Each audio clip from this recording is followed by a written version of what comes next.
Sore hari ini saudara di Rumah Pilkada kita akan ulas juga hasil survei terbaru elektabilitas paslon di Pilkada Jakarta yang dirilis oleh Carta Politika. Apa saja kemudian faktor yang membuat pasangan Ridho unggul? Kita bahas bersama dengan peneliti Carta Politika ada Nahrudin. Selamat sore Mas Nahrudin dengan Maidop di sini.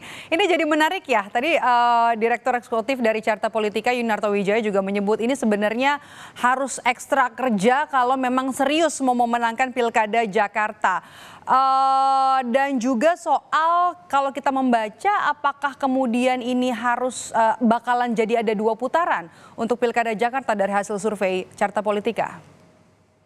Ya, kalau kita lihat dari hasil survei Carta Politika memang ada pekerjaan yang cukup berat, saya bilang dari pasangan Ridho. Karena kalau dilihat dari tren dari beberapa rilis survei di Lembaga Survei Indonesia, Poltreking, dan akhirnya Carta, ada sedikit penurunan terkait elektabilitas pasangan Ridho. Sementara pasangan Pramono dan Dul itu mengalami kenaikan. Sementara apakah ini akan berlangsung 2 putaran? Kalau tadi kita baca memang kalau memang ada pasangan ketiga ini sampai di 2 digit, ini akan memungkinkan putaran kedua itu sangat terbuka di Pilkada Jakarta. Sementara kalau pasangan ketiga itu hanya di bawah 10% atau di bawah 2 digit, kemungkinan tetap akan hanya 1 putaran. Tapi masih bisa dilihat sangat dinamis, karena kalau kita lihat rentang survei di masing-masing lembaga ini kan kurang lebih hanya 1 minggu sampai 2 minggu jedanya. Jadi saya rasa memang elektabilitas di masing-masing paslon ini akan sangat bertarung sangat ketat, karena di rentang 2 minggu saja ada perbedaan penurunan atau kenaikan dari masing-masing paslon. Oke, Anda tadi sempat bilang ya kalau dari angka periode surveinya ini kan hanya beda seminggu dengan LSI dan juga Poltreking, tapi Pramono Ranu ini trennya terus naik begitu ya, apa faktornya?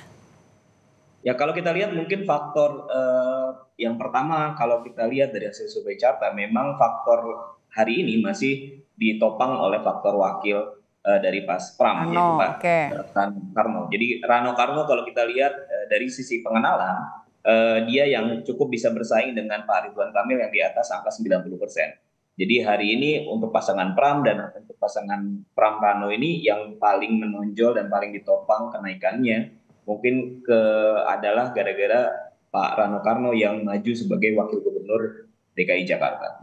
Itu kalau dari Bang Dul ya, bagaimana dengan pasangan Darmakun kalau kita lihat dari 3 hasil survei LSI, Poltreking, dan juga yang terakhir Carta Politika begitu ya. Ini angkanya tidak berubah dan cenderung landai. Apa faktornya? Ya mungkin masih terkait pengenalan ya. Pasangan ini kan adalah pasangan yang kalau kita lihat memang tidak terlalu sering muncul dan dikontestasi di pilkada, pileg ataupun di masyarakat. Nah, yang jadi PR memang pasangan ini harus terus menggiatkan sosialisasi terkait kehadirannya di Pilkada Jakarta. Oke, ini jadi PR ya, termasuk juga tadi yang Mas Toto bilang kalau memang serius mau bertarung di Pilkada Jakarta, pasangan Darmakun ini harus ekstra kerja karena juga memang ini adalah pasangan independen begitu. Ini juga jadi menarik nih Mas Nahrudin, kalau kita lihat ada undecided voters atau juga swing voters dalam hasil survei terbaru dari Carta Politika. Apakah kemudian angka ini masih bisa berubah nanti? Ya kalau kita lihat dari sisi pengetahuan pilkada pun di DKI Jakarta kan hanya baru di angka 80% ya. Jadi undecided voters akan sangat berpengaruh terhadap masing-masing paslon. Terutama juga mungkin undecided voters ini akan melihat bagaimana program-program yang akan dikembangkan oleh masing-masing paslon, akan disosialisasikan. Nah kalau kita lihat kan memang pasangan masing-masing paslon ini sudah punya slogan atau tagline. Misalnya kalau kita lihat Ridho itu sudah punya tagline Jakarta Baru, sementara Mas Pram dan Mas Rano ini kan udah punya tagline juga Bang Dul itu dengan Jakarta Menyala. Pun di hasil rilis kita kalau kita lihat kesukaan atau pengenalan paling tinggi itu terkait slogan dari Mas Pram dan Bang Rano yaitu Jakarta Menyala. Mungkin juga ini kalau kita lihat juga sebagai antitesa mungkinnya dari Pak Anies Baswedan. Kalau Jakarta Baru itu kan berarti merubah sesuatu yang sudah dilakukan dari gubernur-gubernur sebelumnya. Tapi kalau kita lihat Jakarta Menyala kan prinsipnya harusnya lebih terkait merubah yang belum baik menjadi baik. Mungkin itu yang akan menjadi perhatian dari undecided voters, sejauh mana program ini akan dikembangkan.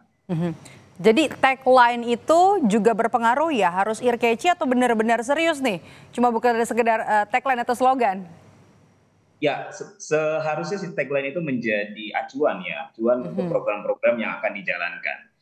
Karena kalau kita lihat kan sebetulnya di Jakarta ini sudah ada beberapa program yang sebenarnya cukup baik, yang tinggal hanya dilakukan oleh gubernur-gubernur selanjutnya, hanya melanjutkan atau memperbaiki atau menyelesaikan apa yang belum selesai dari gubernur-gubernur yang sudah terdahulu. Oke, ini juga jadi menarik ya Mas, ketika kita lihat salah satu yang jadi disurvei juga oleh Carta Politika adalah endorsement dari Joko Widodo, endorsement dari Prabowo Subianto, Anies Baswedan dan juga Ahok. Ya, ya kalau kita memang lihat dari empat endorsement yang kita coba tanyakan, terkait Pak Jokowi, terkait Pak Prabowo, Pak Anies dan Pak Basuki. Memang kalau dari empat itu, yang tertinggi itu memang endorsement dari Anies Baswedan. Jadi mungkin masyarakat itu atau responden menunggu endorsement dari Anies Baswedan. Sejauh mana nanti Anies Baswedan akan bersikap di Pilkada DKI Jakarta. Kalau kita lihat dari Joko Widodo, masyarakat tuh hanya sekitar 16% yang menyatakan kalau Jokowi mendukung salah satu paslon, dia akan ikut memilih.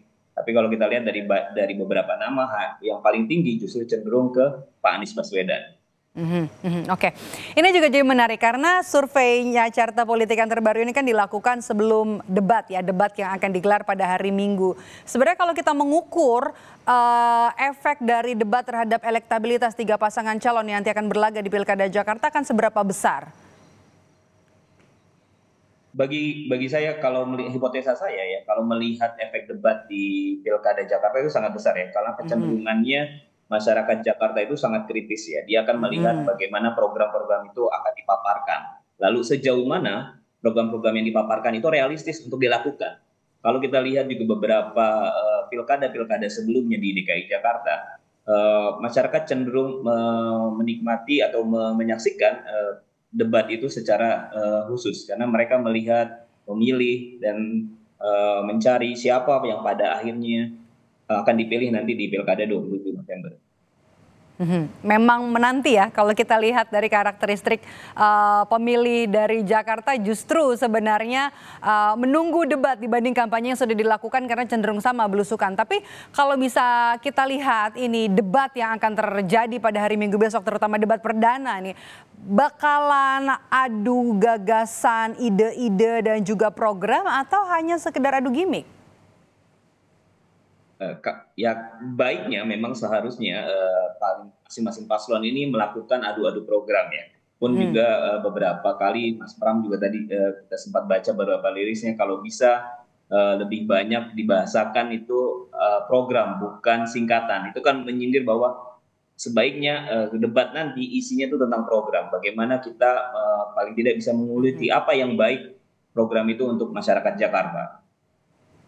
Jadi lebih baik adalah benar-benar adu program. Tapi setelah debat ini juga nanti kemungkinan elektabilitas bisa berubah ya. Apalagi kalau ada yang blunder ternyata dalam debat. Ya sangat dimungkinkan dengan tingkat kedinamisan, informasi yang sangat terbuka, dan kritisnya masyarakat Jakarta sangat terbuka. Elektabilitas ini akan turun naiknya sangat dinamis. Bahkan rentannya kalau kita lihat dari Pilkada di 2017 itu sangat pendek, bisa dalam taraf 1 minggu atau 2 minggu itu akan ada perubahan yang cukup berarti di Pilkada Jakarta ini.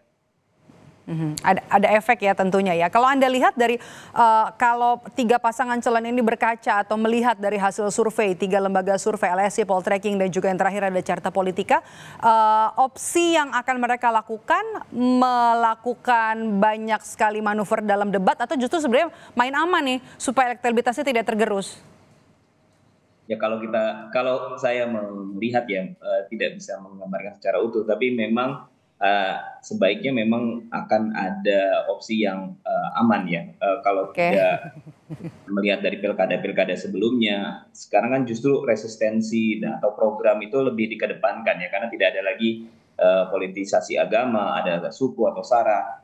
Justru lebih harusnya ketika kondisi di mana tidak ada lagi politisasi agama, tidak ada politisasi suku dan agama, ras segala macam, itu harusnya ke masing-masing paslon itu lebih mencondongkan apa yang bisa dilakukan untuk masyarakat Jakarta. Baik, 3 lembaga survei, ada LSI, Poltreking, yang terbaru adalah Carta Politika sudah merilis hasil survei 3 pasangan calon yang nanti akan bertarung di Pilkada Jakarta. Apakah kemudian angka ini juga nanti akan berubah setelah debat yang akan digelar pada hari Minggu 6 Oktober 2024? Kita lihat nanti. Terima kasih sudah bergabung bersama kami, Mas Nahrudin. Sehat selalu. Terima kasih, Mbak.